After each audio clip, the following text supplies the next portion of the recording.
नमस्कार साथियों। Digital arrest के खौफ से अभय करेगा निर्भय। फर्जी नोटिस पहचानना होगा आसान। जी हाँ,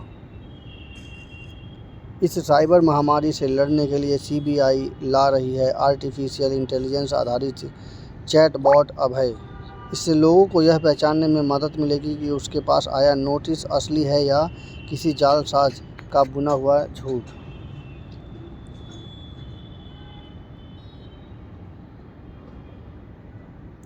साइबर ठगों के डिजिटल अरेस्ट के खौफनाक जाल में फंसकर अपनी गाढ़ी कमाई और मानसिक शांति खोने वाले आम नागरिकों के लिए एक राहत भरी खबर है। केंद्रीय जांच ब्यूरो सीबीआई ने एक साइबर महामारी से लड़ने के लिए एक अभिनव कदम उठाया है। एजेंसी अब आर्टिफिशियल इंटेलिजेंस एआई आधारित एक चैटबॉट अभय पेश करने जा रही है, जो लोगों को यह पहचानने में मदद करेगा कि उसके पास आया नोटिस असली है या किसी जालसाज का बना हुआ झूठ। अभय डिजिटल जालसाजों का काल। इस तकनीकी आधारित सुरक्षा कवच का उद्घाटन सोमवार को होगा। सीबीआई के संस्थापक निदेशक डीपी कोहली की याद में आयोजित 22वें डीपी कोहली मेमोरियल लेक्चर के दौरान भारत के प्रधान न्यायाधीश सूर्यकांत अभय को राष्ट्र को समर्पित करके सीबीआई के प्रवक्ता ने गंभीर स्थिति को साझा करते हुए बताया, कई मामलों में यह देखा गया है कि जालसाज सीबीआई आधारित बनकर फर्जी नोटिस दिखाते हैं। वे लोगों को डिजिटल अरेस्ट का डर दिखाकर बंधक बना लेते हैं और करोड़ों रुपए की अवैध वसूली करते हैं। यह चैटबॉट इसी खौफ को खत्म करने के लिए मजबूत हथियार साबित होगा, जिससे आम नागरिक चंद पलों में नोटिस की सत्यता की जांच कर सकेंगे।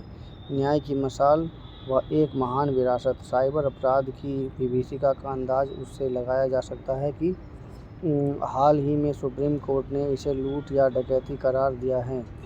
कोर्ट ने चिंता व्यक्त की है कि साइबर अपराधियों ने देश को 54 करोड़ रुपए का चूना लगाया है। सीबीआई का यह कदम केवल तकनीकी का प्रसार नहीं, बल्कि एक महान विरासत को सम्मान देना भी है। वर्ष 1963 में सीबीआई के एक निदेशक बने डीपी कोहली ने जिस नींव को रखा था, उसे आज भी कानून और न्याय के मूल्यों में सींचा जा रहा है। यह मेमोरियल लेक्चर पुलिसिंग और न्यायिक चुनौतियों का मंथन का एक ऐसा मंच है जो आधुनिक दौर में जवाबदेही और सुरक्षा के संकल्प को नई दिशा देता है। अब अभय के साथ देश के नागरिक खुद को डिजिटल ठगों से सुरक्षित महसूस कर पाएंगे। तो ये थी वो समीक्षा जिससे कि सीबीआई ने ये जो अभय करके ऐप डाउनलोड किया है, बताया है ये बहुत ही ज़्यादा इफ़ेक्टिव रहेगा। फर्जी नोटिस पहचानना होगा इससे आसान। और लेकिन इसमें एआई कुछ गलती कर सकता है, बस उसी से ही जो लुटेरे हैं वो बच सकते हैं। बस उस चीज़ का ध्यान रखना है।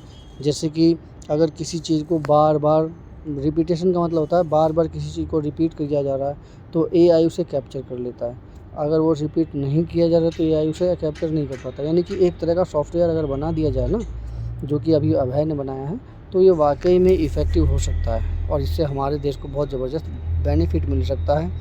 डिजिटल अरेस्ट एक बहुत ही बड़ी समस्या है वास्तव में। आपके पास कभी तो एक समझ लीजिए जैसे सपना वाला हिसाब हो गया कि आपके पास बहुत, कभी तो खूब सारा पैसा और एकदम से गायब हो जाए, एकदम से कंगाल हो जाए, मतलब वो वाली कहानी बन गई। इसे कह देते हैं डिजिटल अरेस्ट। बिल्कुल ही सड़क पे ला देना 2 मिनट में। तो मेरी ये समीक्षा कैसी लगी, और ख़ास करके सभी नागरिक और सभी बच्चे भी इस चीज़ पर ध्यान रखें और इस चीज़ को समझें, और ये अभय ऐप जो है ये डाउनलोड कर लें ताकि ज़्यादा बेनिफिट आपको हो सके।